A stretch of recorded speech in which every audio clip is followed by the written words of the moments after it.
Hoy vamos a hablar de un imperio que terminó muy mal, una empresa que revolucionó la industria del calzado deportivo. Tenía decenas de fábricas, miles de empleados y llegó a valer 400 millones de dólares. Adidas es uno de los líderes en zapatillas a nivel global. Ellos marcaron un antes y un después en el mundo del deporte. Y quizás vos digas, che, Adidas, 400 millones de dólares es muy poco, tiene que valer más. Pero esta no es la historia de Adi Dassler y las tres tiras, sino la de Eduardo Bacchelian y su empresa Gatik, que fue la que trajo Adidas a la Argentina y la manejó durante más de 30 años. Ellos entre los 70 y los 90 estaban en la gloria. Vendían millones de zapatillas, pelotas, indumentaria. Producían también las de otras marcas como New Balance, Lecoq, Asics, Signia y vestían a los mejores equipos del fútbol argentino. Lo tenían todo. Hasta que llegó la hecatombe, la debacle total, una seguidilla de hechos bochornosos que incluyen a Bacchelian,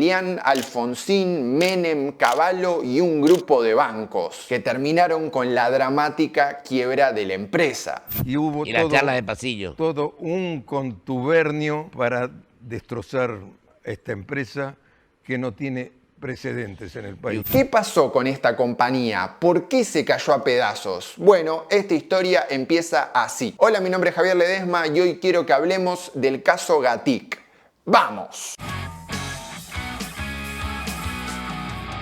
Si te gusta el deporte y los negocios, esta historia es para vos. Pero quizás sos muy chico o no sabés lo que fue esta empresa en el negocio del calzado, así que pongámoslo en números. Gatik llegó a tener 160.000 metros cuadrados de fábricas, el equivalente a 22 campos de juegos del estadio de River. Ahí producía zapatillas, pantalones, buzos y pelotas de todas sus marcas: Adidas, Lecoq, New Balance, Asics, Reef, LA Gear y algunas propias como Signia, Tempo Libre y Envión. La compañía tuvo su época de gloria entre 1975 y 1995. El gran responsable de esto fue su dueño, Eduardo Bacchelian, que no solo creció con licencias y produciendo millones de pares por año, también impulsó los puntos de venta, transformando las viejas zapaterías en casas de deporte especializadas en el rubro. Gatik hacía de todo, desde fabricar la goma, hacer la zapatilla, imprimir la caja en la que después la iban a vender. Sin embargo, en los 90 entró en un declive hasta su desaparición. Pasó de facturar más de 300 millones de dólares a deber un montón de plata. Durante mucho tiempo a Bacchelian se lo acusó de ser beneficiado por los gobiernos por su cercanía con Raúl Alfonsín y Carlos Menem. Incluso de haber armado algunas fábricas a pedido de estos presidentes, como la de Lezama cerca de Chascomús o la de Anillaco en la ciudad natal del presidente. En cambio, el empresario dice que nunca recibió ayuda del gobierno, al revés, que lo abandonaron.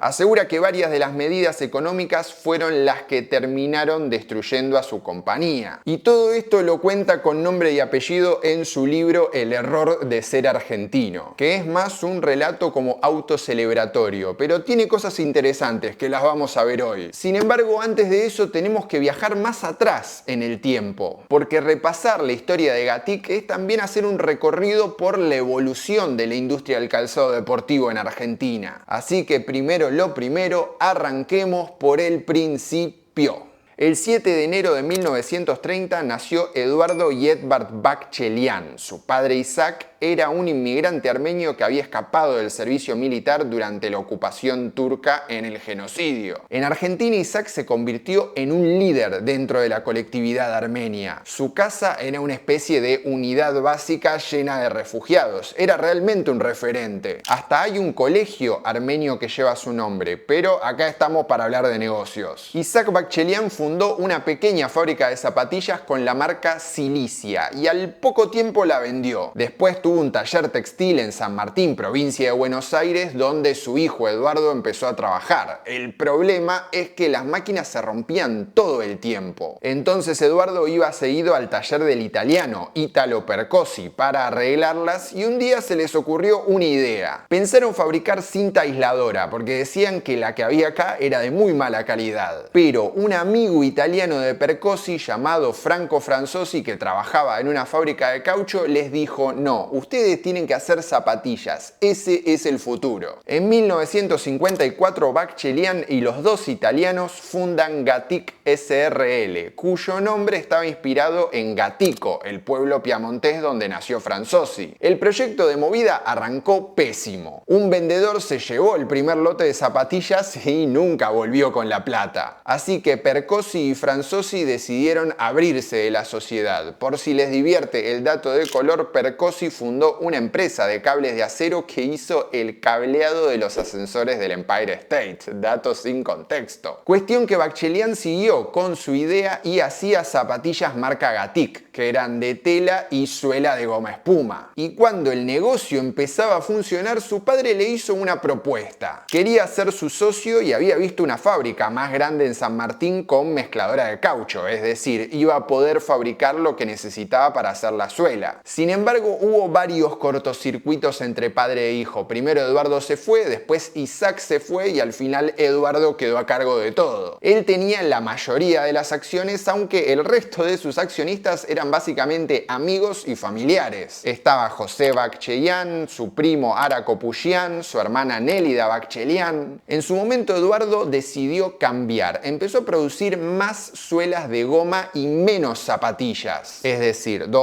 se volvió más un proveedor de la industria. Y uno de los contactos que ganó fue el del fabricante Jorge Abkarian, que un día de 1961 lo invitó a Vigevano, a la exposición del calzado, y ese viaje le daría un giro a Gatik. En ese evento vio el stand de Vibram, que era una empresa italiana. La había creado el alpinista italiano Vitale Bramani y era una de las marcas top de suelas a nivel mundial. Le vendía a todas las marcas deportivas. Baccellian volvió fascinado y dijo: yo tengo que tener esa licencia. Así fue que en 1963 Gatik empezó a fabricar las suelas Vibram y a vendérsela a otros fabricantes de zapatillas. Al mismo tiempo, la empresa producía unas sandalias marca Gatik que con esas ventas financiaba la compra de maquinaria para todo lo que estaba haciendo. En el 64 vendió 800.000 suelas Vibram y para el 66 subió a más de 2 millones en un solo año.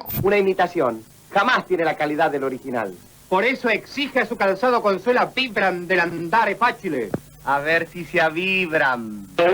Con eso de a poco fue comprando terrenos y agrandando la fábrica de San Martín. Y acá se da el otro granito de la compañía, la marca que le permitió convertirse en uno de los grandes jugadores del negocio en la Argentina. Pero ¿cómo fue que consiguió esa licencia de Adidas? En 1969 Vibram le hace el contacto porque ellos fabricaban suelas para la marca alemana. Adidas ya era conocida en Europa y estaba en plena expansión otorgando licencias para crecer en el mundo. Baccellian se reunió con Adi Dassler y con su esposa Kite en Alemania y ellos le dieron la primera licencia Adidas en Latinoamérica. En su momento el mercado argentino estaba, digamos, protegido. Había barreras arancelarias que complicaban la entrada directa de marcas extranjeras. Entonces, la única manera de entrar era darle una licencia a un jugador local para que fabrique y opere el negocio. Al mismo tiempo que Baccellian negociaba con Adidas, apareció una denuncia contra él. La Dirección General de Impuestos, la DGI, lo acusó de fraude fiscal y de presentar balances falsos. Según Eduardo, esta era toda una gran movida para difamarlo de Alpargatas, que era el otro gran fabricante de calzado en Argentina. Dice que Kite Dassler le mostró cartas de ejecutivos de Alpargatas pidiéndole que no le den la licencia Adidas a Gatik justamente con esta denuncia como prueba. La competencia, como vemos, se ponía picante y mucho más en los 70 cuando arranca la época de gloria de Gatik.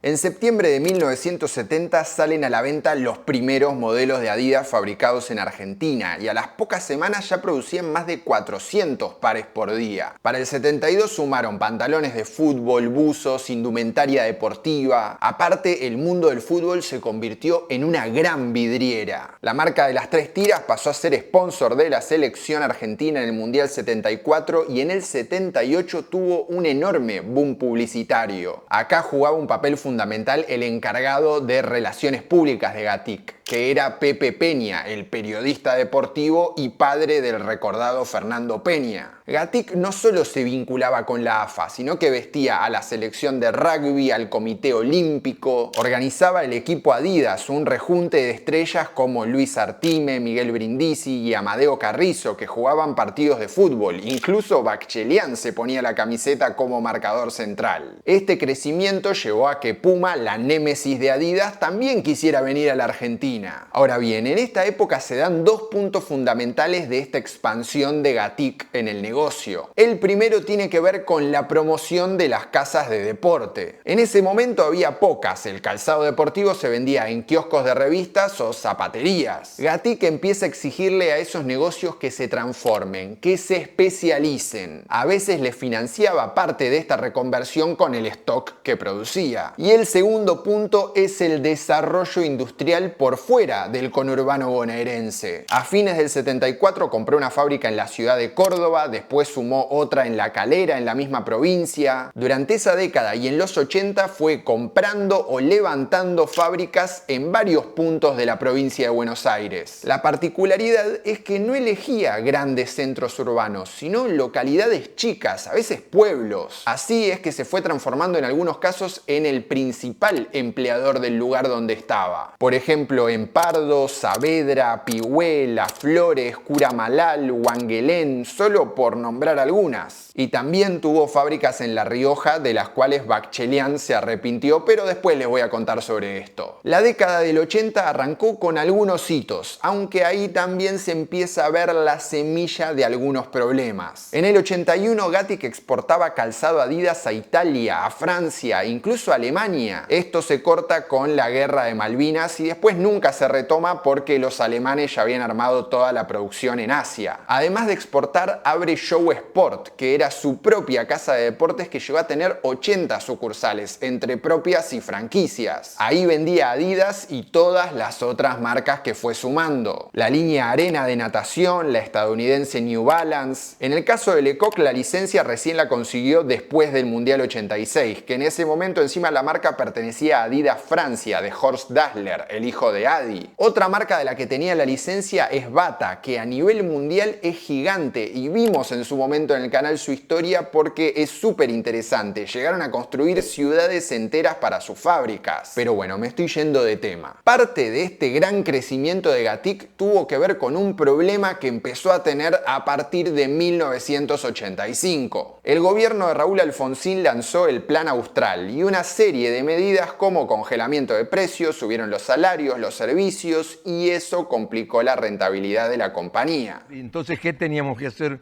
para tratar de tener margen de rentabilidad? Seguir creciendo de una manera más abrupta, no con lo que teníamos planificado. Gatik pasó de producir 17.000 pares por mes a 28.000. Ellos abrieron más fábricas, sumaron más marcas, etc. A eso también agregale la llegada de un jugador de mucho peso en el negocio. Ya vimos que Gatik tenía Adidas, Unisol a Puma y apareció Nike, que le dio la licencia en el 87 a nada más y nada menos que Alpargatas, la dueña de Flecha, Topper. Igual la empresa de Bacchelian a fines de los 80 dominaba el negocio del fútbol, que sabemos que en Argentina es lo único que importa, perdón por los otros deportes. Vestía a los equipos más importantes, River, Boca, Racing, Independiente, San Lorenzo, Huracán. Ahora bien, dije que ahí había empezado el germen de su caída. La cuestión es que Gatik había perdido rentabilidad, así que Antonio Alegre, el presidente de Boca Juniors, acercó a Bacchelian al presidente Alfonsín. La compañía había pedido créditos a los bancos para tratar de compensar esta baja de rentabilidad. Y con la hiperinflación, las deudas eran cada vez más y más grandes. Bacchelian le pidió a Alfonsín si podía autorizar un aumento. El presidente le dijo, bueno, vamos a ver, pero ¿no podrás hacer algo por Lezama, que está cerca de Chascomús? El armenio cumplió y abrió una planta ahí. Sin embargo, el gobierno le autorizó solamente un 2% de aumento. momento, nada más. Ese iba a ser el primer mangazo presidencial, pero no el único. En el 89 asume Carlos Menem, con quien Bakchelian ya tenía alguna relación por la industria deportiva. Además, había un tema familiar que lo vinculaba a Domingo Cavallo. La esposa de Mingo era Sonia Abrasian, que conocía a los Bakchelian por el mundillo de la colectividad armenia. Incluso el padre de Sonia fue testigo del nacimiento de Eduardo Bakchelian. Mirá si el mundo será chico. Volviendo a nuestro foco, años 90, segundo mangazo presidencial. Y Eduardo en el libro dice que se arrepintió mucho de haberlo cumplido. Menem le pidió una fábrica en La Rioja. A cambio, el Banco Provincia le dio un aval a Gatik para evitar que el Deutsche Bank pida su quiebra. Como agradecimiento, Bakchelian abrió una planta en Anillaco, la ciudad natal del presidente. Al otro año, Menem le pidió hacerse cargo de una planta en Chamical, también en la provincia de La Rioja. Ya en un momento no es más ingenuidad, no sé, digo. Ahora bien, en 1991 arranca lo que el empresario describe no como una lluvia, sino como una inundación. La apertura de las importaciones trajo el ingreso de un montón de marcas y productos que afectaron en varios aspectos a su negocio. Esa invasión yo la comparo con la lluvia. La lluvia en su justa medida es muy beneficiosa. Cuando se pasa de la medida inunda y destruye. Por un lado eran zapatillas más baratas, producidas en muchos casos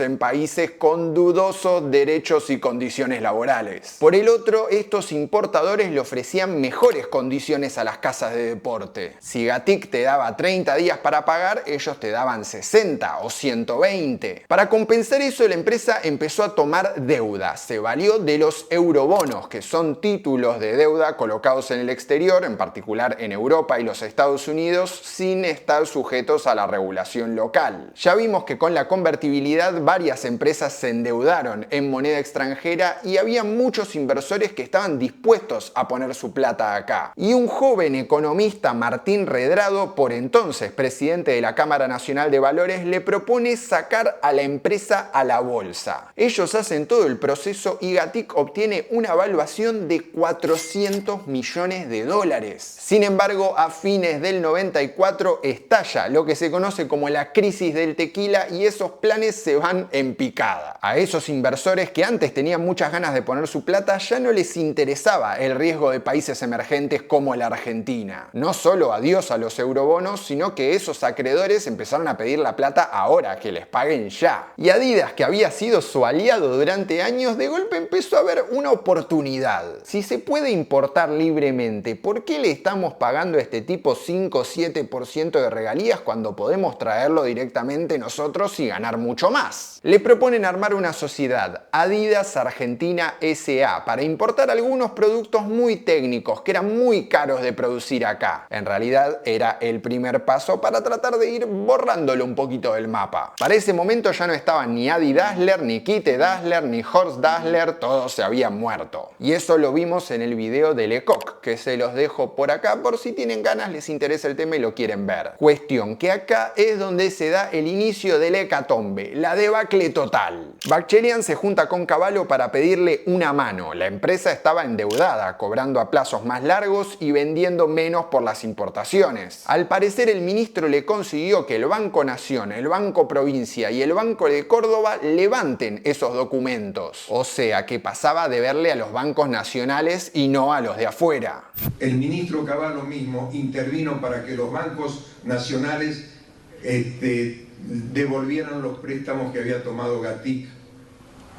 Y bueno, y nos dieron la plata. Pero Bakchelian dice que esa movida lo perjudicó porque esos bancos empezaron a hipotecarle propiedades a mucho menos valor para pagar ese préstamo. Ahora no solo tenía deudas con los bancos, sino también con la DGI, lo que ahora se conoce como AFIP o como ARCA, porque dice que empezó a priorizar pagar los salarios de los miles de empleados que tenía antes que pagar los impuestos. Y en el medio los Estados Unidos metía presión a favor de Nike, que le había comprado a Alpargatas la operación de su filial en Argentina. Entre 1995 y 1998 Gatik cerró varias fábricas, como la de Lezama, la de Saavedra o la Barría. Eso incluyó un gran recorte de personal. Del pico de más de 7.000 trabajadores, ahora tenía unos 3.000. Bakchelian dice que el gobierno lo abandonó, que nunca lo favorecieron a pesar de todo lo que se decía de su amistad con Alfonsín, Menem, Cavallo, aunque admite que en un momento más que empresario era un cortesano, pidiendo favores para poder sobrevivir. Sabe que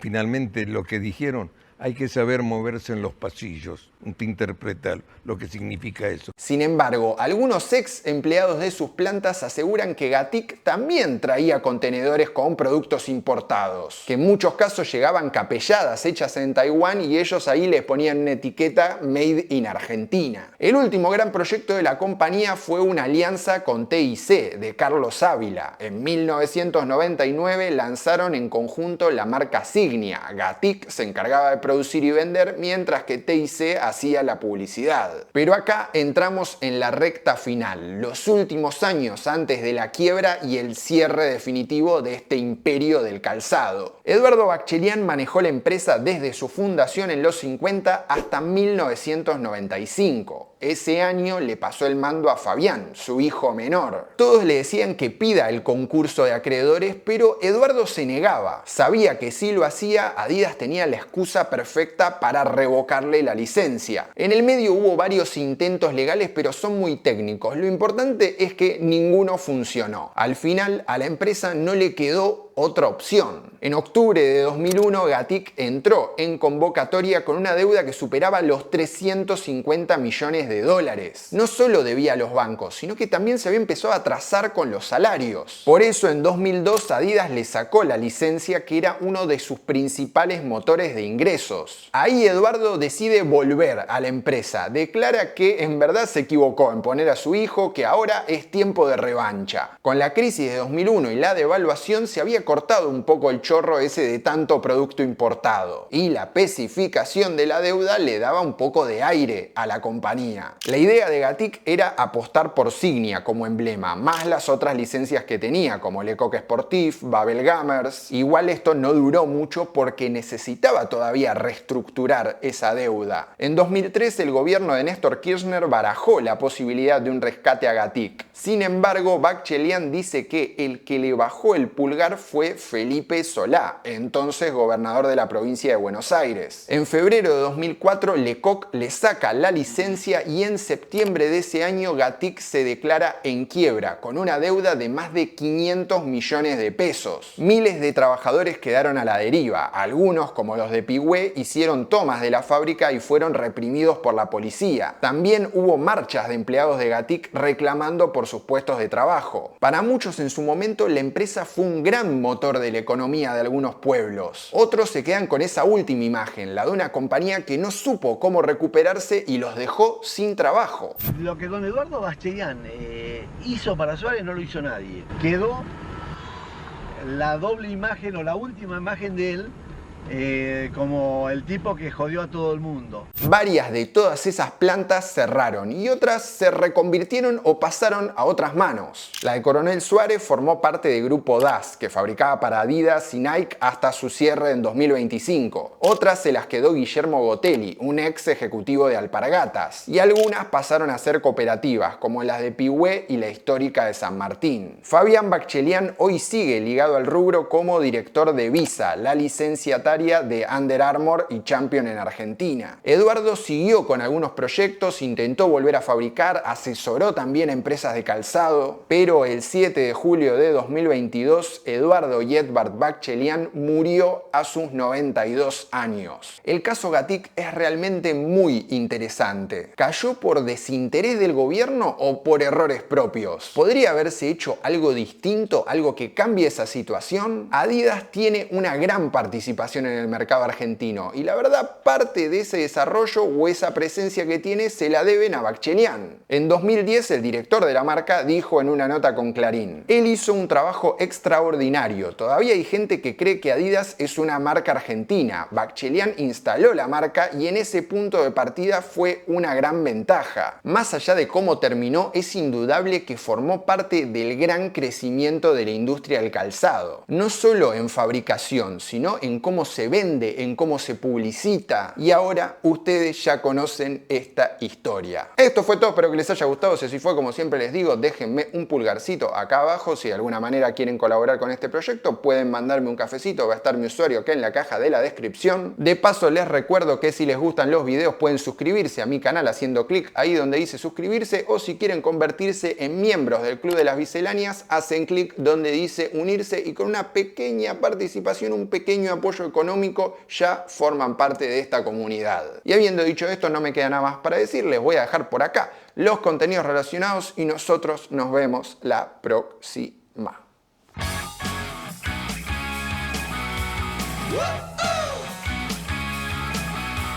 Whoa!